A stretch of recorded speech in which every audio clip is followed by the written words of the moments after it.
kulanti wacan oo wanaagsan daawada meel walba oo joogtaan waxaad kusoo dhawaataan janaalka tusmada filmada iyo sidoo kale arrimaha dhacdooyinka xiisaha leh oo hadaan oo kale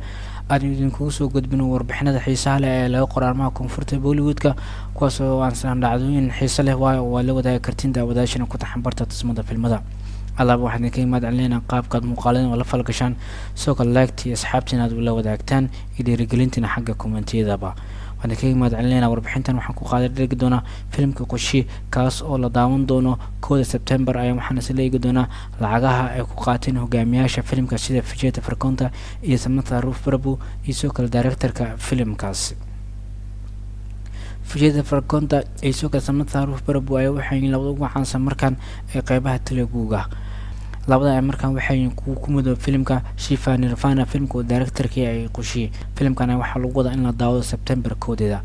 filimka naga xigtay in maalmo soo aaday in la daawado ayaa waxa la ogaaday lacagaha ay ku qaateen filimada hogaamiyaasha filimka iyo directorka taas oo soo kala qayb ka ah filimka qoshi aan soo bandhigay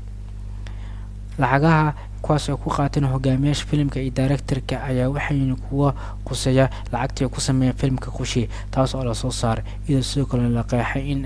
wararkan aysan weli ku official ah asaate marka loo fiiriyo lacagaha la qorayo ee ku qaateen mushaaraad ahaan iyadoo sidoo kale la sheegay in qoshi hogaamiyaha filimka Vijay Devarkonda lacag ahaan inuu qaadan doono 23 karoor taas oo u dhiganta 405,574 doolarka Mareykanka dhinaca kalena atirshada hogaamiyaha filimka Samantha Ruth Prabhu ayaa wararka waxay sheegayaan in lacag ahaan ay u heshay 4.50 karoor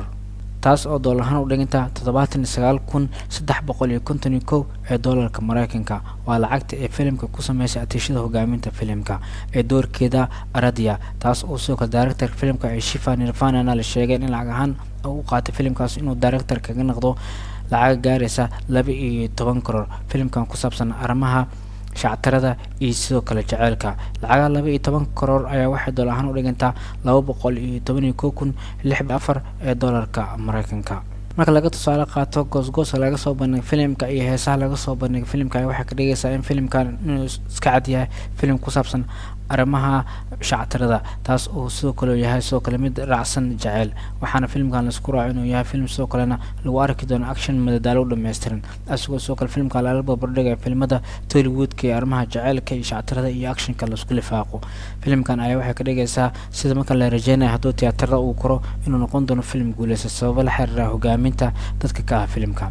Samantha iyo Vijay isku keentooda filimada waxay kuwa alaaba film gadi kara iyagoo soo gal isfahamkooda xagga shaashada iyo labaan jila inay yihiin jilaal ugu waaweyn ee qaybaha Teluguga ayaa ka dhigaysa in filimka qoshi oo dhinac u dhici doono taas oo soo kala taageerayaasha aad kaga heleen goosgooska filimkaas laga soo bandhigay iyo heesaha filimkaas laga soo saaray taas oo qof bani'aadam ka yeeshay isfahamkooda iyo doorarkooda filimkaasi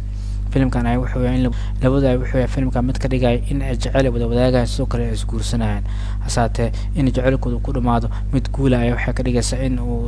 qabsi dhexda soo kala dhaxgalo Vijay Devarkonda wuxuu ka hadlay waxyaabaha daawadayaasha ka dhigi kara in filimkan ay ku wareeraan sidoo kalena uu kala dhaxayn karo iyaga ay aan qosin karin wuxuu sheegay marka aad leedahay xaas ama gabar sida Aradhya oo kale waxaad ogtahay uu sheegay sheekada ku saabsan iyo waxyaabaha ka soo bixi kara iyo xiriirka kala dhaxeeya inuu yahay mid heer kala ah waxaan u maleynayaa sheegay in dadkana ay arintaas u daawan doonaan filimka inuu yahay film xiiso leh soo kala arrimaha jaceylka uu ku saabsan yahay inta aynu kusoo koobnay daawad warbixinadeena aan ku qaada dhigayna arrimaha dhacdooyinka iyo lacagaha ay ku qaateen hogaamiyaasha filimkaasi qoshi ee Vijay Devarkonda iyo Samantha Ruth Prabhu